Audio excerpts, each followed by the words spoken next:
근데 더 알아보지 못하게 옆에서 와서 뭐 가만히서는 하지. 이거 지금 아니면 안 된다. 1,000만 원 못 막아서 부도 났어요. 뭐 이런 얘기 있었잖아. 네. 들어보면 그게 그거야. 그러면 나는 돈 어마어마하게 벌어서 신분 상승할 정도의 돈을 벌었을 수도 있어.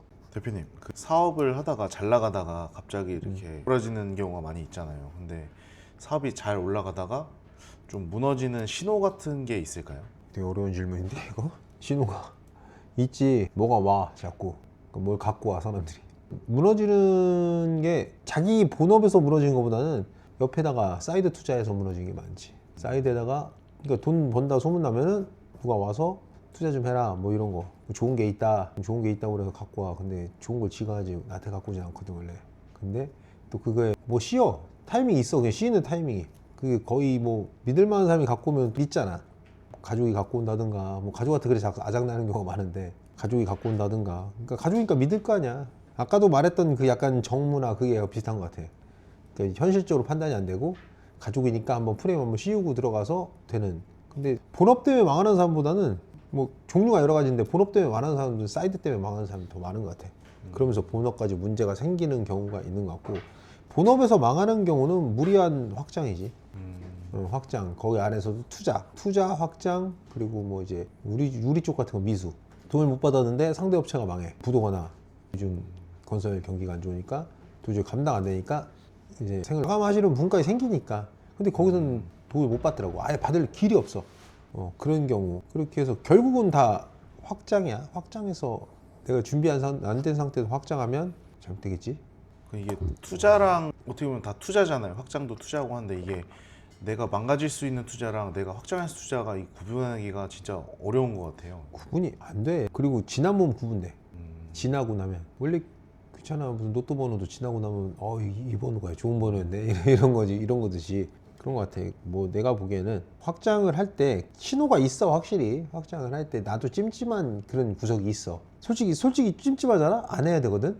근데 찜찜함보다 앞선 게 있어. 욕심. 이건 무조건 될 것 같아. 어느 순간부터 나한테 주문을 해. 주문을 외워. 무조건 되는 거라고. 근데 그 찜찜함을 덮어버려. 근데 이제 찜찜하면 더 알아봐야 돼. 근데 더 알아보지 못하게 옆에서 와서 뭐 가만히서는 하지. 이거 지금 아니면 안 된다. 지금 선택하지 않으면 힘들어진다. 뭐 이런 것도 있지. 그리고 결국 다 내 욕심인데 사업 좀 하다 보면 그건 있어. 찜찜한 거는. 약간 찝찝하다? 그 문제가 꼭 생겨. 받으면서 찝찝하다? 그 문제가 꼭 생겨. 근데 그 사람이 그 욕심이 그걸 덮어버리지. 나 역시도 그랬고. 그러면 아까 그 사이드적인 거나 본업적인 게 무너지는 게 보통 어떻게 보면 감정이나 정에 끌려서 그렇지. 판단이 이성적인 판단이 흐려질 때 많이 나오는 거네요. 우선은 내 의지보다는 남의 의지에 끌려가는 게 있지. 근데 그게 사실은 내 의지 100% 갖고 선택을 하면 아니 무너져도 내가 한 거잖아. 근데 이제 탓한다니까? 탓하면서 더 무너져. 자기 합리화 하잖아. 자기가 막 합리화하잖아. 그래 놓고 나 쟤 때문에 그래. 쟤만 아니었어도 난 쟤만 아니었어도 괜찮았어. 그러면서 거기서 이제 딛고 일어날 생각을 해야 되는데 그걸 못 한다고. 쟤만 아니었으면 쟤 때문이야. 내 탓이면은 나를 바꾸고 내가 열심히 다시 뛰어보겠다 이렇게 뭐 좀 채찍질을 해야 되는데 남 탓하고 있으니까 그럼 신세 한탄하고 있거든. 근데 그게 좀 다른 것 같아. 내가 보기에는 신세 한탄하냐 내 탓하냐. 내 탓하면은 날 바꿔서 다시 가면 되니까 어차피 잃은 돈이고 다시 일어날 돈이니까. 근데 진짜 뭐 아예 안 되는 경우도 있어. 나라 정책이 바뀐다든가 전쟁이 난다든가 정책 바뀌는 거 이건 방법이 없더라고. 그러니까 우리 쪽 사업도 다들 힘들었던 게 건설하시는 분들 대출 막혀서 끝난 건데 이거 대출 막았다 하면 또 욕할 거야. 그동안 그걸로 호의 오시겠지 않냐. 근데 그 내버리지에 대해서 개념이 없는 사람들이 한 소리고 결국은 진짜 내가 인천에 있지만 인천에서 집 질 땐 100억이면 짓는데 강남에 집 지으면 1000억이야. 1000억 들고선 집 하나 지려고 1000억인데 그거 갖고 있는 사람이 얼마나 있겠어. 없다고. 현금 1000억씩 들고선 집 짓는 사람이 얼마 있냐고. 결국 빌려서 줘야 되는 거고 그게 내버리진 거고. 근데 그걸 이해를 못하면 답이 없는 거고 그럼 사업하면 안 되는 거고. 나라의 정책이 바뀐 거지. 뭐 대출을 막았고 그건 나라만의 뭐 계획표가 있겠지. 그 계획표 안에 타이밍을 잘못 잡은 거지. 좀 멈춰야 되는데 땅을 살 때도 멈췄어야 되는데 그동안 했으니까 여태까지 했던 가닥이 있으니까 그냥 산 거야. 샀는데 정책이 하루아침에 바뀌어 버리니까 큰일 났네. 그러면서 이제 또 버티게 돼. 버텨. 사람은 버텨. 왜? 그동안 벌어놨으니까 그거 갖고 버텨. 이자 내면 버텨.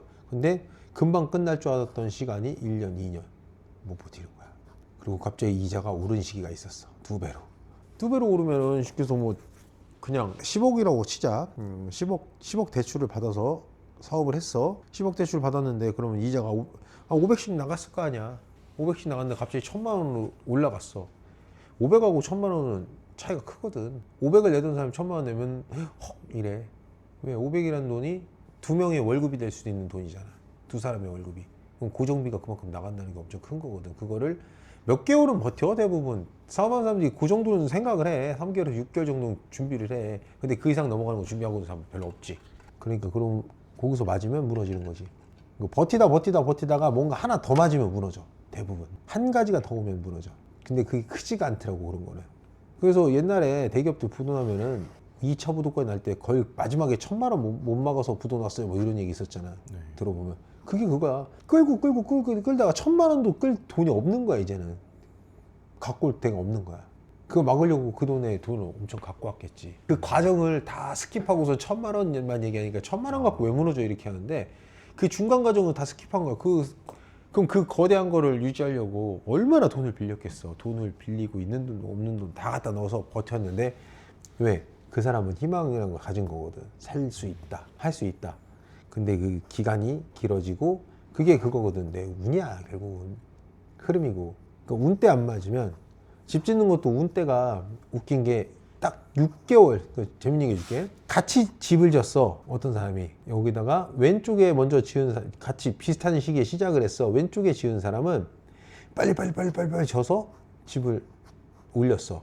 근데 옆에 사람은 뭐가 문제가 생겼는데 너무 오래 걸리는 거야. 그러고선 이 왼쪽에 있는 사람은 빨리 져서 지으면서 분양이 된 거야, 아마. 그래서 이제 집이 다 완판이 됐어. 이거 진짜 있었던 일이야. 근데 옆에 사람은 뭐가 막혔는지 뭐가 문제인지, 아니면 내가 알기로는 되게 꼼꼼하게 짓는다는 명목으로 엄청 시간이 오래 걸렸어. 집 짓는 시간이 거의 뭐 1년 가까이 걸린 것 같아. 말도 안 되는 걸 하는 건데, 그렇게 해서 올라가고 나니까 여긴 다 팔았는데 여기는 갑자기 그때 정책이 바뀐 거야. 이자가 올라가고 정책이 바뀌면서 준공 대출이 안 나와. 막혔어. 여기 망했어. 여기는 대박 났고, 여기는 어마어마하게 많이 돈을 많이 벌었고, 여기는 그냥 망했어. 아직도 안 팔린 걸 알거든. 근데 이 차이가 불과 2달 차이였어. 두 달이 만든 거야. 그러니까 이게 정권 정책은 진짜 시기 같아, 시기. 그 시기 안에 잘못 들어가면. 나도 집 지을 때 힘들어졌던 게, 내가 조금만 빨리 졌으면, 아니면 차라리 늦게 졌으면, 그러면 나는 돈을 어마어마하게 벌어서 신분 상승을 할 정도의 돈을 벌었을 수도 있어. 근데 진짜로 내 운이 아닌 거야. 확실히 이건 운의 영역인데, 뭐 그렇다고 내가 이게 선택을 할 수 있는 건 아니더라고. 나라고 뭐 그 계산 안 해봤겠어? 다 때려봤지. 근데 그래도 지금 당장은 그거 해야 되는 상황이니까. 정책이 뭐 바뀐다는 얘기는 들어도 이렇게까지 극단적으로 바뀔 거란 상상도 못 하는 거거든. 근데 진짜 그렇게 극단적으로 바뀌고 나서 그걸 또 버틸 돈은 갖고 있었어. 그래서 이자를 내면서 버텼거든. 버텼는데 막아버렸어, 대출을. 마지막에 거기서 이제 이것까지는 상상을 못 한 거지. 마지막 대출을 해주기로 은행하고 약속을 하고 한 건데, 마지막에는 모른 척을 하더라. 근데 이거는 뭐 누구 탓도 아닌 거야. 이건 탓할 것도 없고, 갑자기 시대 흐름이 바뀌었는데 내 선택을 잘못한 거야. 내가 정말 운이 정말 좋았잖아? 이것도 비껴갔겠지. 근데 내가 그 내려가는 운에서 이걸 한 거야. 그러니까 나는 내려가는 운에 뭘 했으니, 행위를 했으니 돈을 잃을 수밖에 없지. 그러니까 분명히 나한테 신호가 계속 왔었을 거야. 이것도 왔는데 내가 욕심에 눈이 멀어서 모른 척 한 거야. 돌이켜보면 그렇더라고. 내가 그래 맞아, 그때 이런 말 해주는 사람도 있었고 이런 얘기 들렸는데 그냥 다 지나가서 나는 잘 될 거야. 그렇게 돼. 근데 이제 신호도 있는데, 진짜 이건 운의 영역이야. 사업은 운 좋은 놈은 못 이겨. 사업 잘하는 놈보다 운 좋은 놈이 장땡이다. 뭐 사람도 그러잖아. 어떤 사람은 게으르고 아침에도 늦게 나오고, 어떤 사람은 엄청 일찍 나오고 엄청 늦게 간대. 근데 막상 까보면은 그 게으른 사람이 돈 더 버는 경우가 많아. 어쩌면 내가 내 옆엔 그랬었어. 그냥 늦게 나오는 사람, 그냥 자기만의 패턴 안에 사는 거야. 그 다음 느려. 근데 둘 다 노력을 안 하는 건 아니야. 근데 일을 더 많이 하고 더 긴 시간 했다고 돈을 더 버는 것도 아니고, 결국은 그 사람의 운때가 들어왔을 때 운이, 그래서 아까도 뭐 점쟁이 자꾸 물어보는데 내 운때 들어왔냐고 물어보러 가는 거야. 내 운때 들어왔을 때는 막 질러도 된다. 근데 내 운때가 내려갈 때 있잖아. 조심해야 되거든. 돌다리도 두들겨보고 웬만하면 안 하는 게 좋고, 근데 해야 된다. 그럼 최소한의 뭐 막 망갔을 때 출산의 피해로 할 수 있는 뭐 약간 그런 안전장치를 막 해놓고 해야 되거든. 안전장치 필요해서 그거 물어보는 거야. 그럼 뭐 진짜 운대 좋대, 엄청 좋대, 누가 태블로 좋대. 그리고 나도 느낌이 있어. 질러야지. 못 먹어도 고지. 근데 조금 조심해야 될 때는, 내리막 타고 있을 때는 진짜 조심해야 된다. 그래서 결국은 운의 영역이라 나도 잘 모르겠다.